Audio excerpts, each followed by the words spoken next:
Michael Franzese is a living legend. He transformed his life from a capo regime to a man who inspires millions of people all over the world. Not only is he inspiring people, but he's a loyal man and a good friend. Someone said to me, what can you learn from a mobster? I'm a Christian. What can I learn from that? Well, actually, the good Lord said that the sons of darkness are a lot wiser than us. And when I go in there today, there's not a religious meeting. But I want to encourage you to be open and lean in and listen. Listen to the man's heart. Listen to what he's got to say. Ladies and gentlemen, my good friend, and I'm so proud to call him friend, Mr. Michael Franzese. Michael, are you there? Here I am, my friend. You are. Look how good looking you are, Michael. Well, I don't know about that, but all the way from Southern California. All the way down. My daughter lives around the corner from you in Newport Beach. And by the way, for those of you that don't know, Michael just opened up a great new chain of restaurants called Slices. Before we get to that, your story, Mike, tell us a little bit about that, because I want people to see that you're a successful businessman. Well, you know, I have a friend that we go back about 35 years from my days in Brooklyn, and he's always been in the restaurant business, and I've always supported him financially. And we sold a restaurant about 3 years ago. That was it. And he comes to me. His name is Tony, right? Like all Italians. Of course. Tony, you know. And he says to me, Mike, I want to go into the pizza business. And I said, Tony, everybody and their brother's into pizza. How are we going to be different? You know, what's going to separate us? He said, give me 2 years and I'll show you.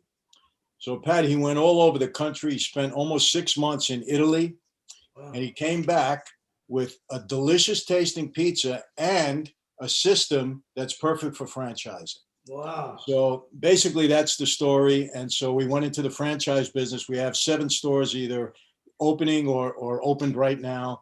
Every product that we have is from Italy, even the ovens and the dough machine, everything is from Italy, and the pizza is great. So here we are. We're going. Well, I know there's some sharp people on this thing, so we might need to start it up over here. And Michael, let me ask you a question. Someone say Michael's watching the football back there. They can see it on your screen. Oh no. Let me get it out. Hey, I'm a diehard Yankee fan. Hey, I'm with you, Michael. I'm with you. They're killing me. They're killing me. They can't score runs. They're killing me. Anyway. All right. Busted. Someone said busted. Who is Michael Franzese, and why should anybody listen to you?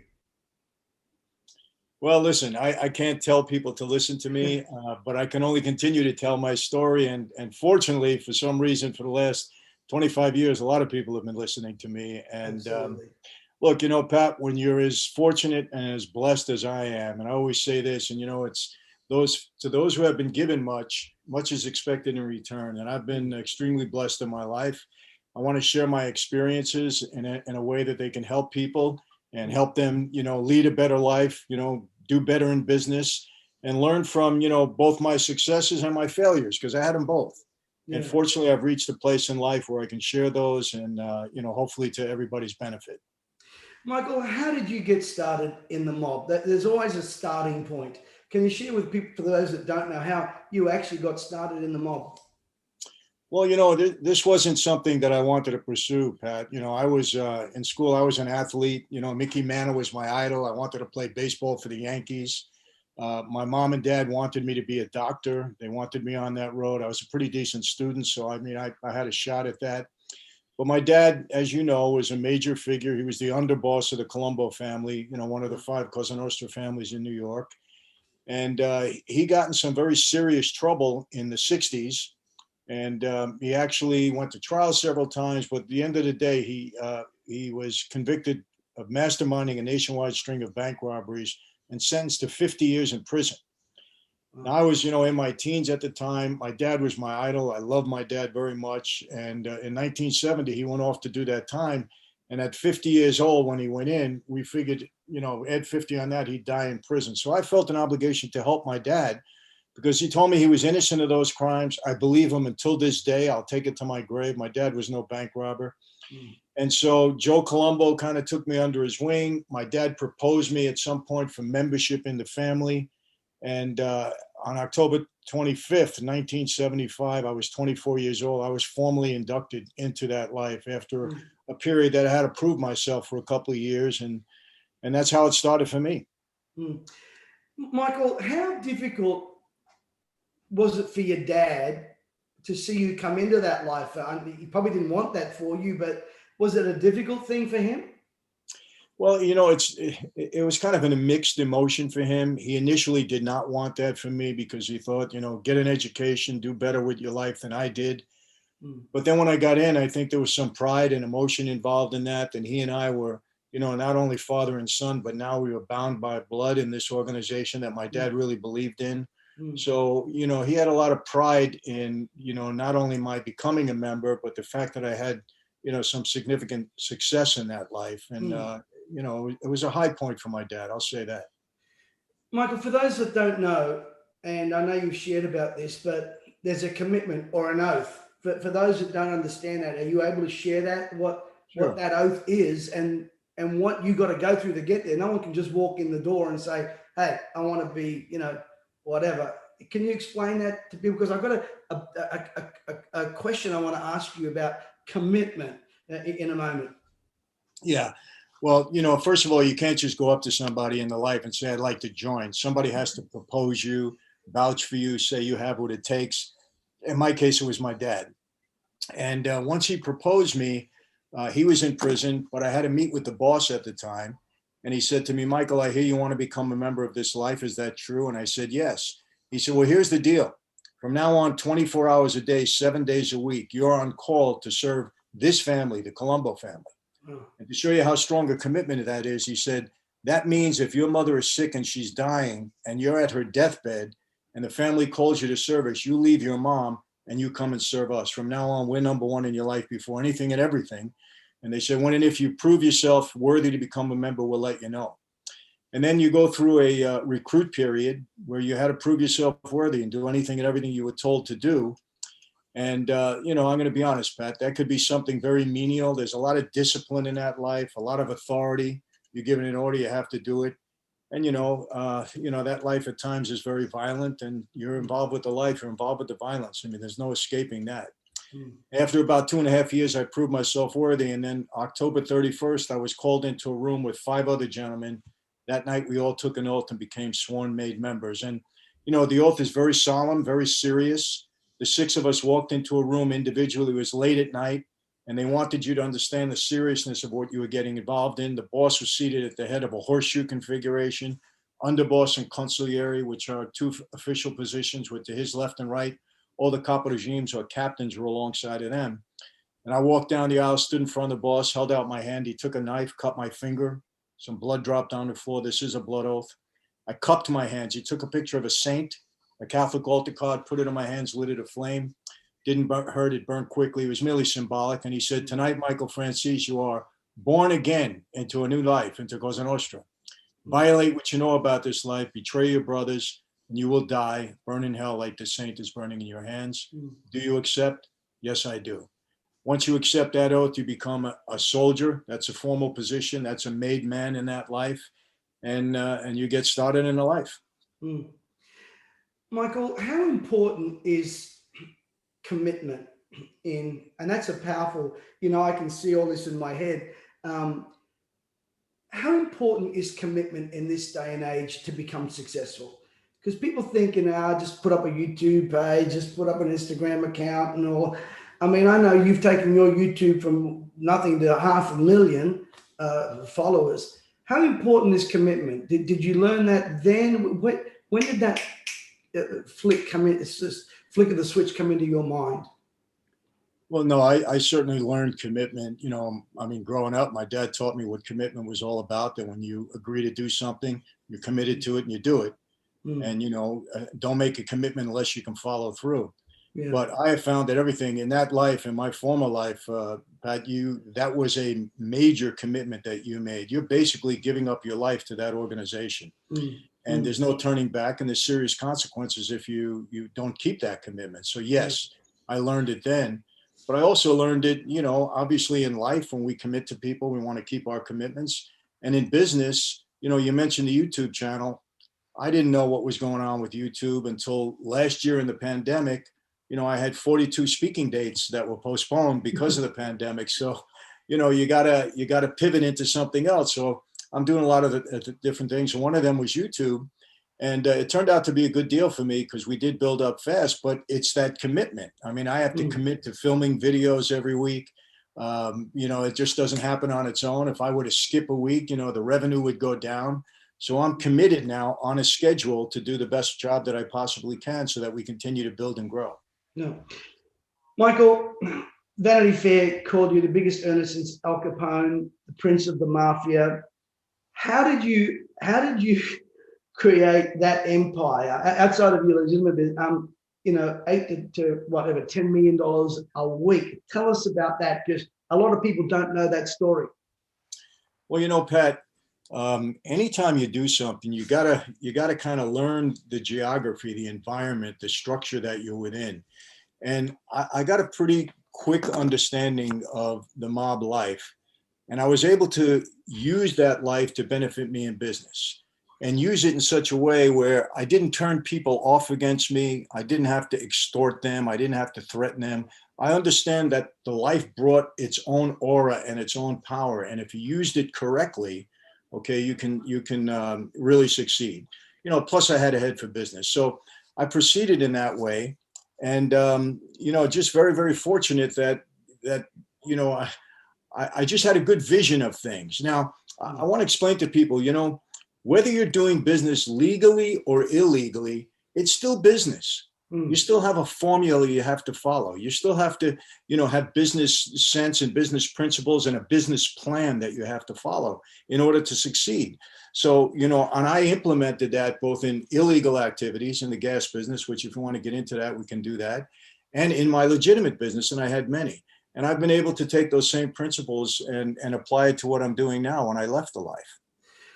What was the gas business? Because I've heard the story and I find it was, look, I got to be careful. It was ingenious. And I mean, it wasn't something like, just on a whim. There was organization, there was structure, there was all that. Can you, for a minute or two, I'm going to turn my camera off, tell them exactly what it was, because many people don't understand that. Sure. And, there were other people doing what we were doing. The difference is that we did it better. We were more efficient, and we did it over a longer period of time. It wasn't a slipshod operation because we treated it like a business. Basically, what we did, we devised a scheme to collect the tax on every gallon of gasoline. I just lost your picture. Pat, you see me? Yeah. No, okay. I did that on purpose because I want them to listen intently, Michael. Yeah. Yeah. We devised a scheme to collect the tax, which at that time in the United States, it was 9 cents federal tax. And depending upon the city, state, and locale you were in, it was 30 to 35 cents. I'm sorry, 25 to 30 cents. So in all, you had about 40 cents a gallon. And we were able to devise a scheme to collect the tax and basically keep it, not pay the government. Now, on its surface, it sounds very simple. But in order to deflect the government away from our operation, I had a big system in place with accountants and a lot of other things that we had to do in order to distract the government from what we were doing. And I was able to do that for about 8 years until my partner, who was associated with me, he and I came up with the scheme together. And I got to tell you this, he was brilliant. He had the germ of the idea. And I was able to build upon that idea and put the organization in place to carry it out. And so at the height of our operation, I had over 350 gas stations that we either owned or operated. I had 18 companies that were licensed to collect the tax on every gallon of gasoline.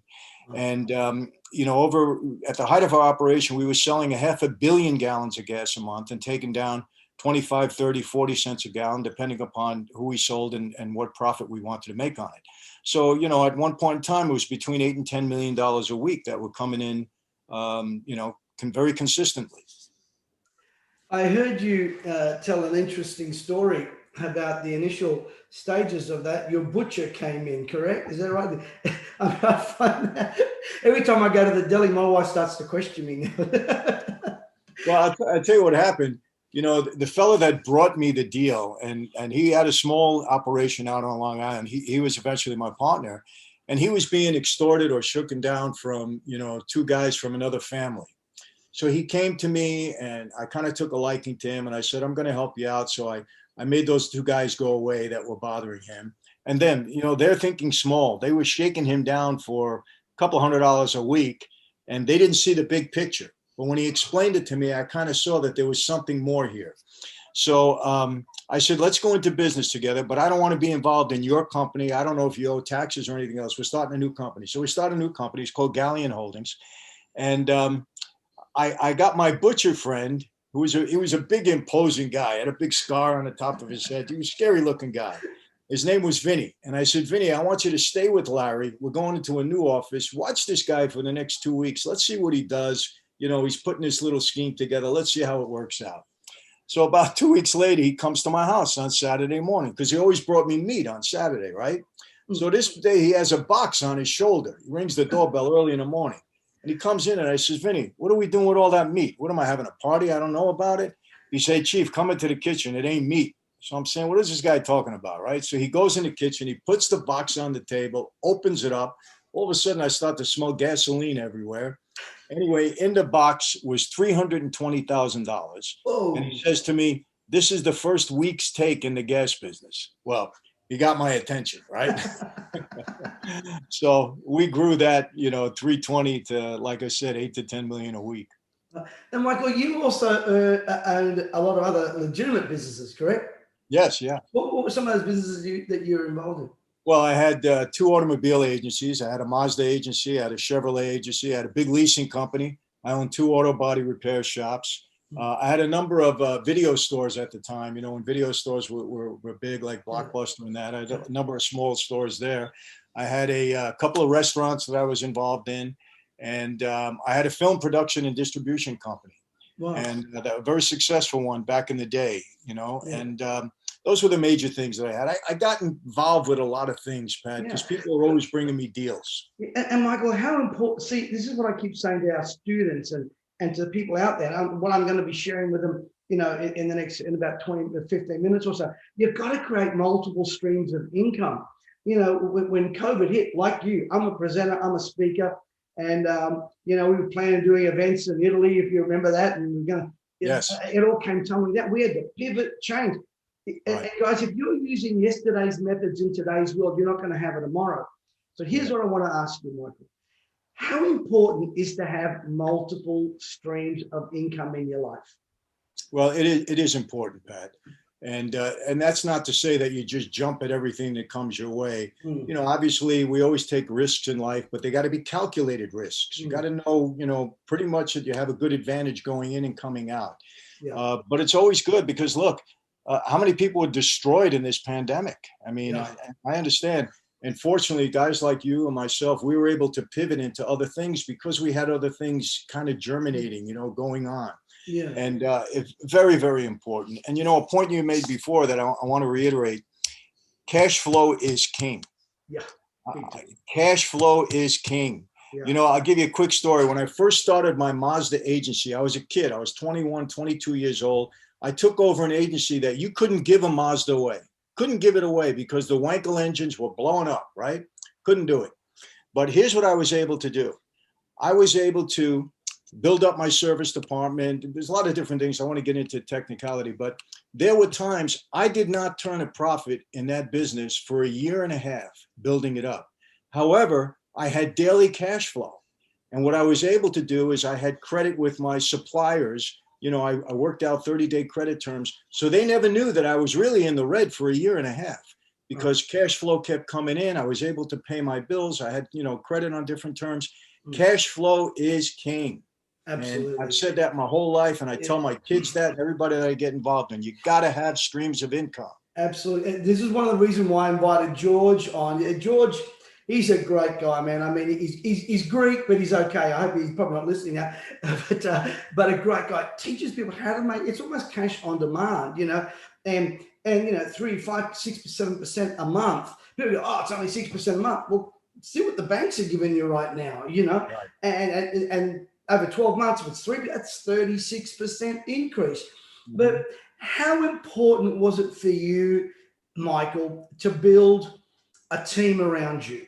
Back in the day and even now, because I think people like the idea of back in the day, you weren't a lone soldier, right? I mean, you weren't out there, how the team is so, I have a motto that I've used all my life. And if I step out of it, sometimes I got myself in trouble. You know, I don't like to micromanage. It's not who I am in any way, shape, or form. My slogan for myself and for others, I think, is do what you do best and delegate the rest. You got to have a good team around you. There's things that my success right now is not only dependent upon me. There's things that are happening that creating my success that I don't even know how to do. Wow. But I have a great team around me. And my gift was, and this is what people in business, entrepreneurs need to know. Here's the gifts that you need to acquire if you don't have them. You need to know how to pick the right people for the right job. And then you have to know how to motivate them and get the most out of them. If you can do that, you got it made. And that's where I've had my success. You know, pick the right people and motivate them to do the best job for you. And there's different ways, obviously, doing that, treating them right and so on and so forth. But that's been your team is everything. Michael, how did all of this empire come tumbling down? Well, you know, it was almost by choice, Pat, in that, you know, in the gas business, my partner, he turned informant. He got himself in trouble on an unrelated matter, the fellow that I started with. And I was a major target of law enforcement at that time. I had, you know, a name on the street like my father. And so they really wanted to put me away. I had been to trial, just so you know, I had 7 indictments. I had 2 federal indictments, one brought on by Rudy Giuliani. Yeah. I went to trial 5 times. I was either acquitted or dismissed in each case. And what happened in the mid 80s in my former life, I seen it starting to crash down. They started to use the Racketeering Act effectively. A lot of guys were becoming informants.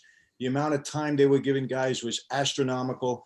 So I looked for an exit strategy. And my exit strategy was taking a plea on this whole gas case because my partner informed on me, you know, wrapping up everything that I had outstanding, taking some prison time, paying a big restitution and fine. I had a $15 million restitution. I had a lot of forfeitures, you know, assets that I had to forfeit. But for me, it was a way out. And, you know, you got to be perceptive in life. You know, it's like you got to see the trends in life. Well, the trend in my former life was down. It wasn't going well. No. And so, you know, I decided to take a break. Michael, you've got an incredible story. And I'm gonna ask Michael 2 more questions, and then I'm going to be sharing, and then I'm bringing Michael back. And we're going to be doing some giveaways, by the way. But Michael, how has your story impacted and the change in your life impacted you and your family? And now, how has it impacted you? I mean, and you're the only guy, from what I understand, that took that oath that night that's still alive. Guys like you don't live. Can you share that part of your story with us?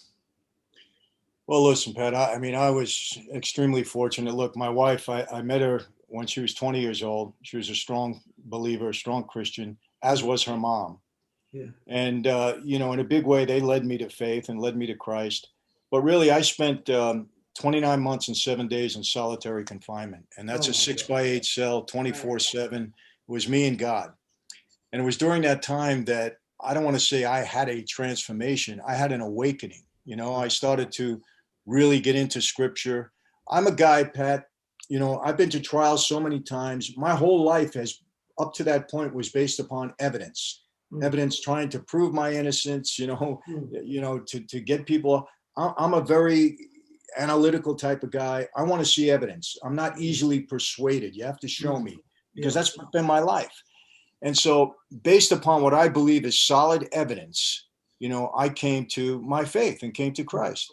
And, you know, you can't have it both ways. You can't be on the street doing stuff wrong and also say that your life has been transformed. So I made a commitment that I would transform my life and I would try to go the right way. Not easy, because, you know, I always say this: you can take the boy out of Brooklyn, you can't take Brooklyn out of the boy all the time. And, you know, so I still have these things, but you know what it is, Pat? You know what everything boils down to in life? Accountability. Yeah, who you're accountable to in life. Wow. When I was in the mob, I was accountable to my mob boss, to my oath. I was accountable to the street, and therefore I went in the wrong direction. When my life was transformed, I became accountable to God, accountable to my wife and children, accountable to the people that care about me and want to see me do well.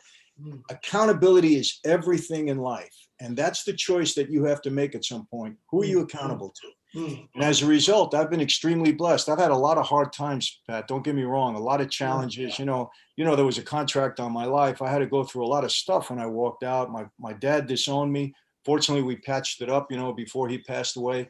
But there was a lot that we had to go through. But again, I was committed to doing it. And it's impacted my life. I say this, I'm probably the most fortunate, most blessed guy that walked the face of the earth. I got a lot more than I deserve. Michael, it's an amazing story. And when I bring you back, I'm going to ask you a little bit about negotiation. I'm going to ask you about disappointment, because I know that whole thing with your dad was a big thing. And I want to talk a little bit about Marilyn Monroe, if we can, and Sure. we're going to talk a little bit about JFK, if we can, Okay. And how many of you out there would like me to ask Michael about JFK, Marilyn Monroe, John Gotti? Give me a number 7 in the chat. Give me a number 7 in the chat if you'd like to do that. All right. Well, everyone's out there, and everyone's okay. But you've got to stick around.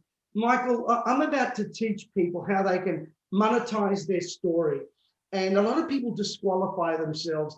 How important in this day and age which is what you're doing right now, is to share your story? Because a lot of people feel bad. I don't want to manipulate, but how would you encourage people to share their story? Because that's what I want to help them build. Absolutely, Pat. We all have a story. And, it doesn't have to be that dynamic or that drastic. But when you can tell your story of your experiences in life and other people can benefit by it, it's so important. It benefits you, it benefits them. And people need to be encouraged to do that. And I encourage people all the time, tell your story. Tell your experiences. Let other people see them, because you'll be surprised how relatable you can be to others. And they relate to your story. It's like when you remember you told me in Cabo, everybody's got a mob story somewhere. and you mentioned the Calabrians here on that article, and I said to my wife, oh my God, no. I'm Calabrian. So my nephew Vinny called me and goes, Uncle Pat, what are you doing? But listen, I'm going to bring Michael back. Now, I'm going to be teaching with you guys. Mike, if you want to switch your camera off, can we give Michael a thank you? He's going to be coming back, so stay tuned. If you want to switch your camera off and mute yourself, Michael, and hey, let us know how that football's going. But we'll see you in a little while. My great friend and great business associate, Mr. Michael Franzese. Michael, are you there? There he is. All right, I'm back. Oh, you're back, Michael. You're back. Thanks, Michael, for hanging in there, and we appreciate your time and opportunity. Mike, a lot of people ask about your dad.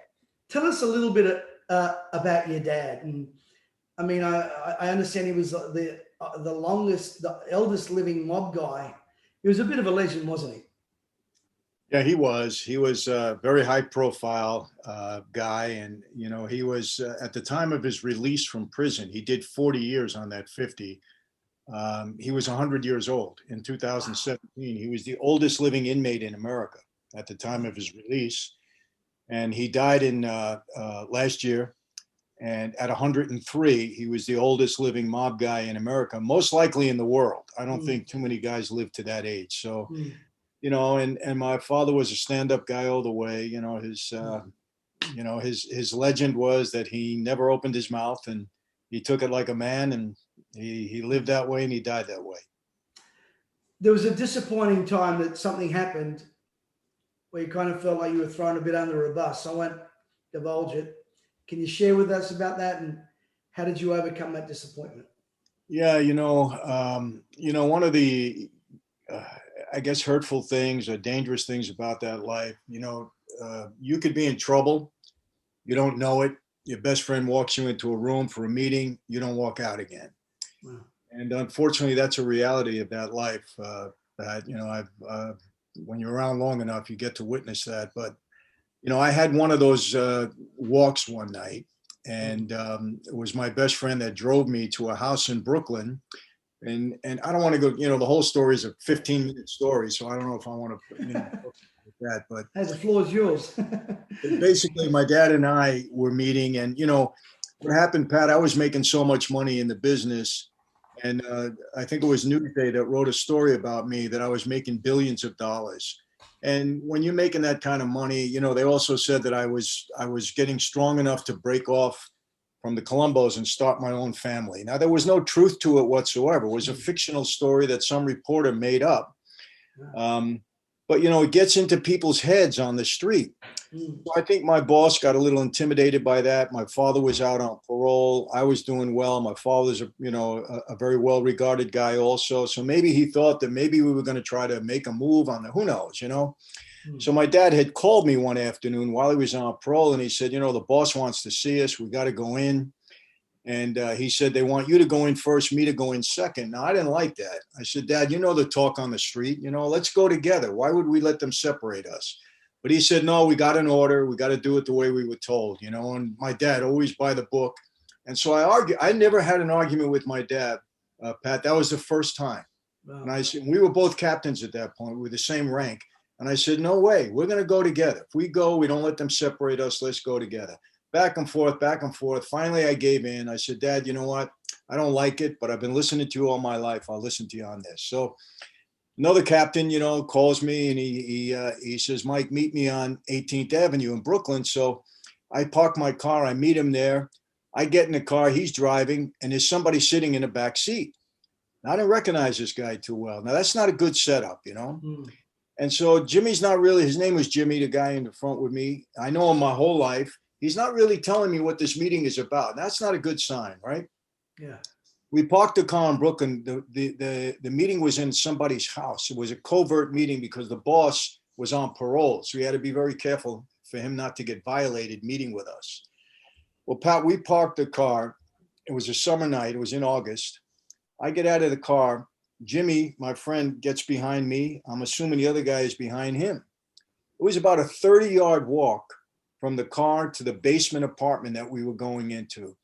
And I'm going to tell you, I was scared. I said, this doesn't look right. I'm not, you know, when I talk about this, it becomes so vivid for me. I can hear the crickets chirping. I can even smell the flowers. My senses got so heightened. My knees were shaking. I was nervous. Wow. You know, I said, hey, this could be a real problem for me tonight. And, you know, people have said to me, Mike, why didn't you cut and run? You know, that was heroic. That was so manly of you. There was nothing heroic about it. It was robotic. I just said, hey, you know, if this is it, there was so much a product of that life. So we go down the steps, the door opens, and normally, you know, the door opens and that's the end of your life if you're in trouble. But obviously that didn't happen. I'm here. And long story short, it was a big negotiation. It was a big talk. And, you know, Pat, during the meeting, I started to get angry. And I really started to exert myself. And I said, wait a second, it looks like I'm going to walk out of here. Don't let me get on the bad side of the boss now. You don't disrespect the boss. In that life, you don't do that, right? So I calmed myself down. We finished the meeting. Everybody hugs, have a glass of wine, you know, the whole bit. I just wanted to get out of there, you know. So I said, Jimmy, drive me home. I got to go all the way out to Long Island, drive me to my car. So we get in the car. And I got to tell you, I was so angry with him because this is my good friend. So I go to turn to him and I was going to really blast him, right? And tell him, he says to me, wait, before you say anything, he said, I want to tell you something, Michael. You had a real problem in there tonight. You did very well. And now I got even more mad at him. I said, you knew I was in trouble like that. And you don't warn me. You don't tell me. You don't say a word to me. You're my good friend. Pat, he looked at me and he said, Michael, if it were the other way around, would you have told me? And, you know, Pat, I thought about it for a couple of seconds and I looked at him and I said, no, Jimmy. And he said to me, this is the life we lead. He said, you know it better than anybody. You grew up in it. And it really struck me at that moment. But then he said something to me that got me, that was really pretty devastating. My father had been in there before me. I didn't know if he was before or after. He was before me. And Jimmy looked at me and he said, Mike, you're not going to want to hear this, but I'm telling you the God's honest truth. He said, your father was in there before you. He didn't help you one bit. He hurt you tonight. And I was speechless. I didn't know what to say. You know, I was like stunned for a minute. And I got out of the car and I started to walk. And I said, you know what? I know my father so well. I know what he did. He just said, hey, if my son is doing anything wrong, he does everything. I'm on parole. I don't know nothing. And he just like threw me under the bus, put all the weight on me. And that could have been really serious. Yeah. You know, How did you do? Sorry, go ahead. Yeah. you know, I got to tell you this, Pat. I filed it away. I never said anything to him. You know, I learned in that life, you don't speak a lot. You know, I kept everything to myself. But I can tell you this, Pat, and this I know for a fact. If that incident didn't happen between me and my father, I would have never renounced my oath. I would have never walked away from the life. Wow. Never. Wow. To every down, there's an up, Michael, isn't there? I mean, that's the way you handle that. There's a point to every down, there's an up in business and in life. And negotiations, you've had to negotiate a lot, Yes. even with John Gotti. Yes. Tell Listen, us about that and tell us about your skills in negotiation, because I think people are all ears right now. you know, Pat, in that life negotiation, if you're an active guy like I am, and especially, you know, with the lucrative operation I had, everybody's trying to get a piece of it. You know, when I first brought this to my boss, I said to him, look, I'm going to show you more money than you ever saw in your life. And he immediately said, no drugs. I said, we don't do drugs. You know, I hate drugs. And I told him it was gas. I said, but as soon as it gets out on the street, everybody's going to want a piece of this from older families. We got to keep them all out, because if you let them in, we're going to blow it. Yeah. And I said, you don't play politics. Don't sell me out. You know, I said it in a nice way. I said, don't make any backdoor deals is what I was telling him. I got to win every argument, every sit. So he said, okay, show me. Well, I started bringing him like $2 million a week. That bought a lot of loyalty, I could tell you that. But anyway, I never lost an argument in the gas business. But, you know, sitting down with Gotti, it's always this. When you go into a negotiation, you have to know the personality of the people you're negotiating with. You got to know as much information as you can about whether it be a business negotiation, a life of negotiation, whatever it is. You got to understand. You got to know going in, you know, what you want to achieve and what you'll settle for. You got to know, you know, when to go strong and when to pull back. So with Gotti, I knew that I can never coexist with him. We had a flea market. It was a swap meet. It was a pretty lucrative thing that we were both allegedly partners in. And I knew I couldn't exist with him. So I wanted to get out. Either I would buy him out or he would buy me out. But I knew that Gotti's ego would never allow him to walk away from that market and make the street think that I won. So, you know, initially I said, look, John, we're not going to get along together. I said, I'm going to offer you a nice deal. I'm going to buy you out. Now, you know, that line from The Godfather, you don't buy me out, I buy you out. It was kind of like, I don't know if he said that, but he said, no, I'm keeping the market. I'll stay in. What's your figure? So I purposely made it higher because I knew that he wouldn't go for that, but I knew he would come down to the figure that I was expecting anyway. Very said, good. buy you out. So he bought me out. I got what I wanted. You know, I took care of my guy. And 3 months later, he operated and the market collapsed, you know. Wow. So the bottom line is he thought he was a winner because I had to feed his ego, but I actually came out with what I wanted, you know.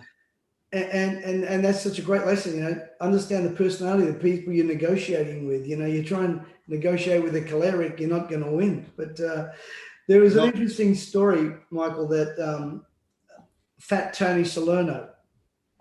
Yes. Well, he looks like a character. He's a character, you know. He smoked a cigar, he wore the fedora, you know, he sat down like that. But, you know, quick story. He calls me up one day, or he sends for me. I shouldn't say he called me. You know, when a boss from another family sends for you, you got to go. So I put it on record. I let my boss know that's the proper way. And I go see Tony, and he liked me, and I liked him. So, Pat, I got to play this scene for you. So he's got a social club in Harlem, right? So he's sitting out in the front. It was a nice day. And he looks at me, hey, you know, nice greeting and everything. He says, Mike, I'm hearing something about this gasoline business. What do you got going on? I said, yeah, Tony, you know, I got this gas business. He says, you doing good? I said, yeah, I'm doing pretty good, Tony. No complaints. He says, I got these 5 Mama Lukes around me. You know what they are. He said, they can't earn 5 cents. He says, you give them a job for me, put them to work. I said, yeah, Tony, no problem. You know, you want to appease the boss. He said, what will they do?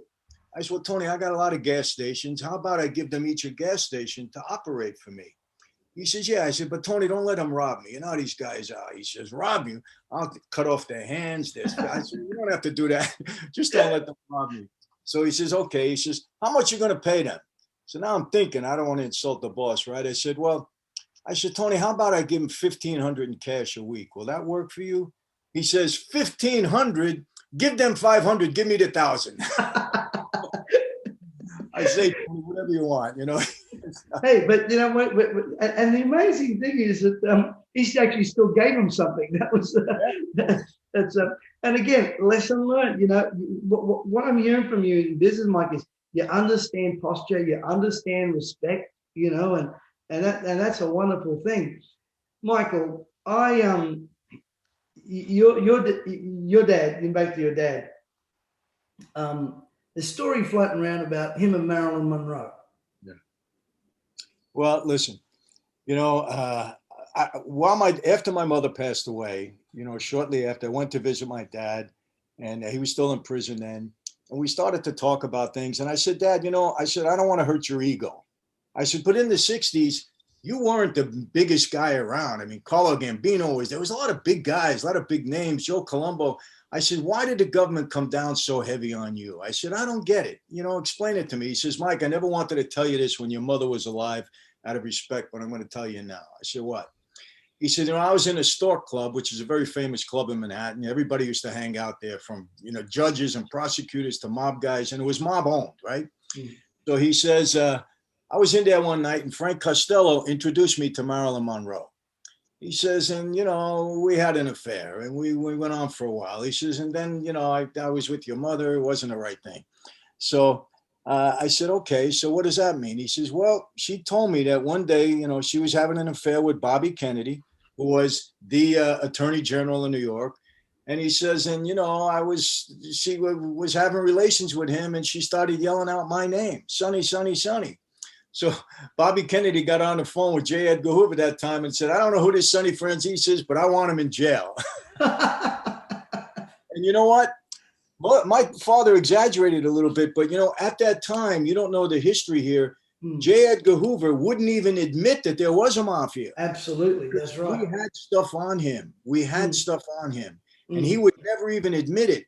But Bobby Kennedy took another route, and Kennedy was the guy that really went after my father. So I see some truth in what he was telling me. Yeah. Question.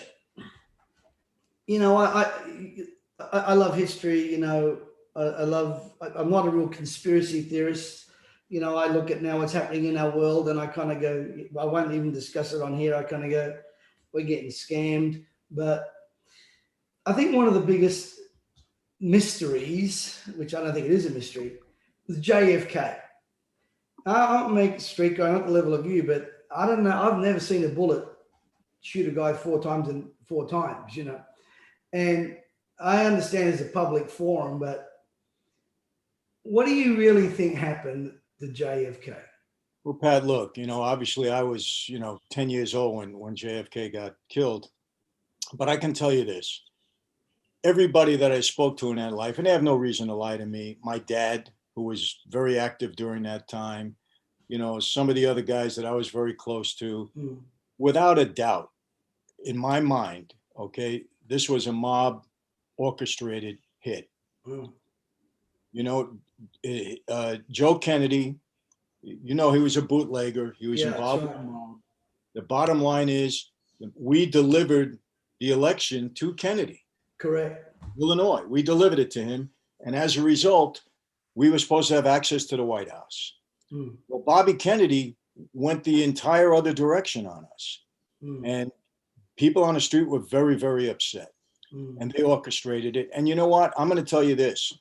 There are, what do you call them? The confidential documents that are still, you know, under lock.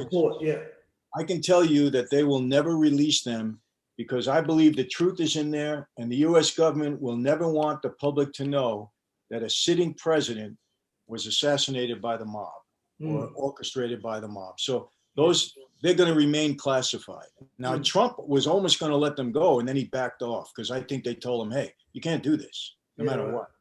Yeah. But I believe it because I was told it by tremendously reliable sources. And the guy that shot Lee Harvey Oswald, he was Jack Ruby was a connected guy, no doubt. And, you know, he would have never taken that chance unless he was ordered to do it. Michael, you've been a leader. You've been a leader, you know, basically your whole life, even I think when you're playing sport to now. What are some of the qualities of leadership that you admire and that you hold dear? What's some leadership qualities that you know, if we're going to be in business, what's a leader got to be? Well, remember this, a boss is not necessarily a leader. Correct. And I tell people that all the time. A boss is not, a leader is somebody that people want to follow. That's basically what it is. A leader has to be decisive.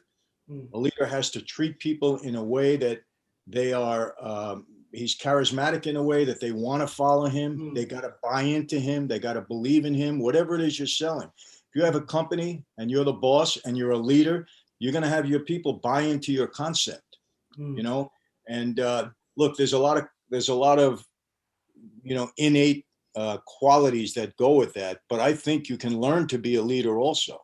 Yeah. But again, a leader is only a leader when people want to follow that person. Michael, from the street, you learn intuition. And one of the things I've always loved about you, and even some people in the comments, they love your posture. They love your posture. From my knowledge of it, you rely a lot on intuition. How important is that to you as a business person? Well, it's important, and again, your intuition gets better with experience, obviously, because you've been through so many things. But, look, Pat, I've learned something, and my father taught me this too. You got to be a good listener in life. You have to be a good observer. You have to, consider a lot of things that are going on around you. And, that's worked for me. Always be slow to speak, listen before you respond. In a negotiation, going back to that, how critical that was. There are times, Pat, when you can be the smartest person in the room and you don't want anybody to know it. So how do you not let them know it? You keep your mouth shut and you take it all in. There are other times when you may not be the smartest people in the room, but you want people to think you are. And the way that happens is let them talk, let them talk, let them talk, let them talk. And then you have the answers, I love that. I love when people talk. I give them the floor all the time. Hey, go at it. Let me hear everything you have to say. Teach me, educate me. I got to learn to have not so many shots of espresso when I get into meetings with people, so I don't talk. Mike, your family, your beautiful family. Your wife, Cami, she's absolute gold. How important is family to you? Look, family is everything to me, Pat. I love my wife. She saved my life. I believe if I don't meet her, I'm probably either dead or in prison for the rest of my life. So to me, she's my angel. We still go at it. Don't get me wrong. She's no pushover, Pat. You know that. But she's what I needed. She keeps me in line. I'm accountable to her. My kids, I love them. We have a very close relationship. Family is everything. And I tell people this too. You're going to run your business is a reflection of your life. If you watch, you run your business the way you run your life. If you have your life in order and your life's organized, your business is going to reflect that. If your life is a mess, well, how's your business going to be in good shape? I've seen that so many times, and I think that's the rule. Now, there could be exceptions to that, but for the most part, you run your business like you run your life. So I always tell people, get your life in order. Get your head straight, get your life in order. There's nothing worse than leaving your work, going home and having disorganization in your family. It's no good. I said in the previous, in my talk, I said, you can't have $1 million income with a $5 mentality, and the way we think, like this is a prison or a palace. And so many people struggle up here and they wonder why there's chaos out there. And I know there's got to be order. I think, today in our day and age, everyone's after get rich quick, which is why I say, I don't have an elevator pitch, but I'll gladly walk you up the stairs, and how important in your life and in your world is it to be someone that takes control of their own financial freedom? Because we have people that want to blame the government, they want to riot and loot to get something, they want to go on strike. How important, and what do you do as a business person to take control and be responsible for your financial future? What's some insights you can give us in that area? Well, it's very important. And I've heard so many people, you just said it, make excuses for their losses, for their mistakes. And you know what my answer is? I hope that makes you feel better when you look in the mirror, but it doesn't solve your problem. You know, making excuses never solves your problem. We can blame everybody and anybody. You know, I look at it this way. I'm an adult.